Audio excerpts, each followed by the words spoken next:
Good morning everyone मु कान्हा आज गुरुत्वपूर्ण खबर गुड़िक आपको जनइबी। न्यूज गुड़िक भल लगे निश्चित भाव गोटे लाइक करी चैनल को सब्सक्राइब करने।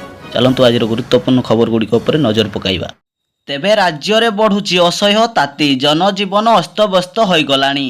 ओडिशा रे तापमात्रा बढ़िथिबा बेले असह्य गरम और गुळुगुळीर चिंतार कारण पलटिछि। तेबे भारत में मौसुमी प्रवेश करिबा परे अनेक राज्य में पाग बदलिबा नै आकलन करिछि पाणीपाग विभाग। सेहीपरि मौसुमी केरल छुईबा परे दक्षिण भारतर विभिन्न स्थान में वर्षा हेबा नै पूर्वानुमान करिछि पाणीपाग विभाग। परवर्ती अपडेट रही एणिकी साम्स माध्यम हेब उच्च शिक्षानुष्ठान रिएडमिशन। तेबे एणिकी पीजी करने रिएडमिशन साम्स ऑफिशियल वेबसाइट रे हेब।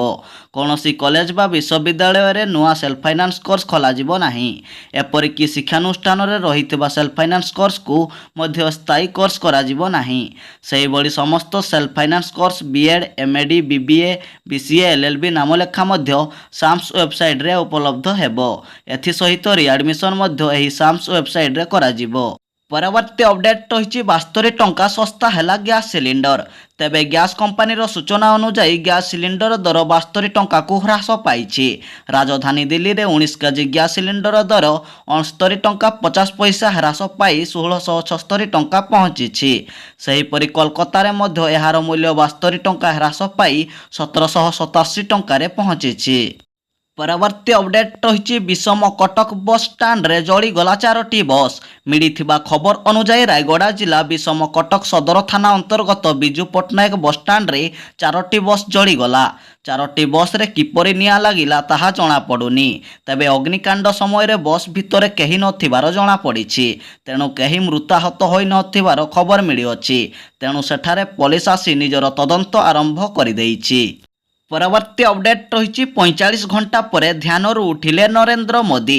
निर्वाचन प्रचार शेष होगा पर अर्थात मे मास 30 तारिख दिन विलंबर संध्यार मोदी कन्याकुमारी विवेकानंद रक मेमोरियल रे ध्यान रे बसिथिले। दीर्घ 45 घंटा पर से ध्यान उठी खबर मिली। परवर्ती अपडेट रही जून मास 7 तारिख युक्त 2 नामलेखा आरंभ हेबो।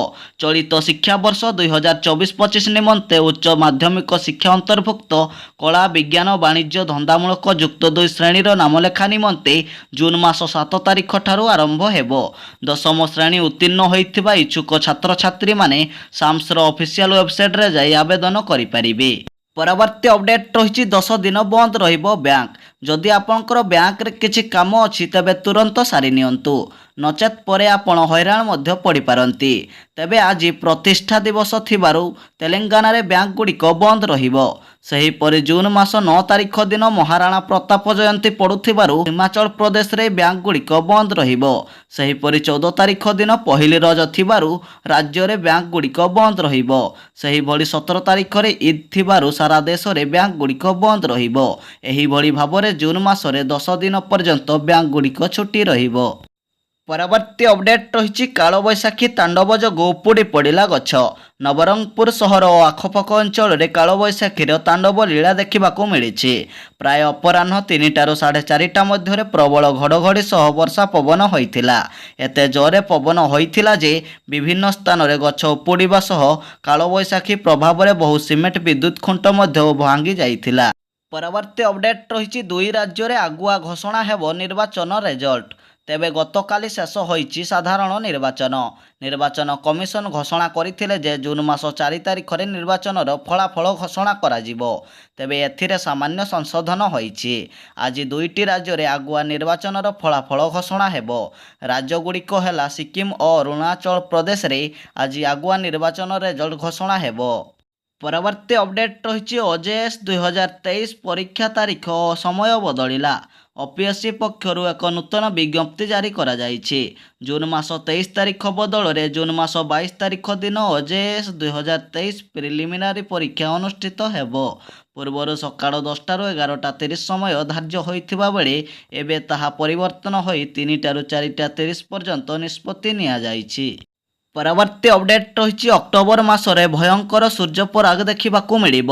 ପ୍ରଥମ ସୂର୍ଯ୍ୟପରାଗ ଏପ୍ରିଲ ମାସ 8 ତାରିଖରେ ଲାଗିଥିଲା, କିନ୍ତୁ ଏହି ସୂର୍ଯ୍ୟପରାଗଟି ଭାରତରେ ଦୃଶ୍ୟମାନ ହୋଇନଥିଲା।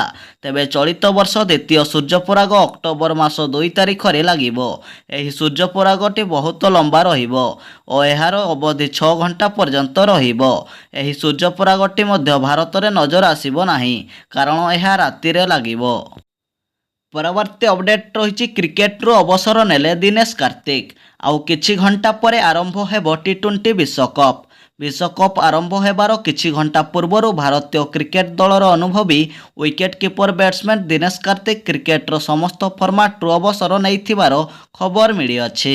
ନ୍ୟୁଜ୍ ଗୁଡ଼ିକ ଭଲ ଲାଗିଲେ ନିଶ୍ଚିତ ଭାବେ ଗୋଟିଏ ଲାଇକ୍ କରି ଚ୍ୟାନେଲକୁ ସବସ୍କ୍ରାଇବ୍ କରିଦେବେ।